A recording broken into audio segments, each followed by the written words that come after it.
Հաստոցները գերմանական, հումքը իտալական, աշխատուժը հայկական։ Եվրոպական շուկայում կարճ ժամանակ անց արտադրված է Գյումրիում պիտակով սվիտերներ կհայտնվեն։ Շատ գեղեցիկ շենք է, Քրիստիան, սուպեր։ Սաստեքս ընկերությունը տեքստիլ արտադրությամբ է զբաղվելու կարի գործարանի կառուցումն ամիսներ առաջ է մեկնարկել։ Նախկին մարզային հիվանդանոցի շենքն ընկերությանը կառավարությունն է տրամադրել։ Կառավարությունը այս շենքը կարծես թե ձևակերպում որ նվիրաբերել է 1000 դրամով պայմանական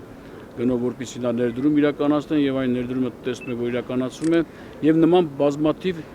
պրոյեկտներ ենք իրականացնելու Շիրակում աշխատատեղեր ստեղծելու 88-ից անօթևան մնացած եւ արտադրամասի հարևանությամբ գտնվող տնակների բնակիչների համար հոլանդական նախագծով միահարկ տներ են կառուցվում։ Նրանք, ովքեր չեն ցանկանա բնակվել արտադրամասի տարածքում, ֆինանսական փոխհատուցում կստանան եւ կկարողանան նոր բնակարան ձեռք բերել։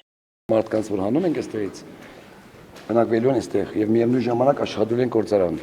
Ուրեմն գործարան եղած է շոկ եկալքի գիծը գմտնի բամբակը, կարդատրվի թել Ստեղ գործարանն է A-B-C շենքերով 400 հոգի աշխատանքի դեր ենք Գյումրի մեջ արտադրում։ Սաստեքսն արդեն շուրջ 80 աշխատող ունի։ 9000 քառակուսի մետր տարածք զբաղեցնող արտադրամասում տրիկոտաժի եւ սվիտերների կտոր են ստանալու։ Պատրաստելու ենք t-shirt, sweatshirt եւ այլն, ներկելու ենք, printing անելու,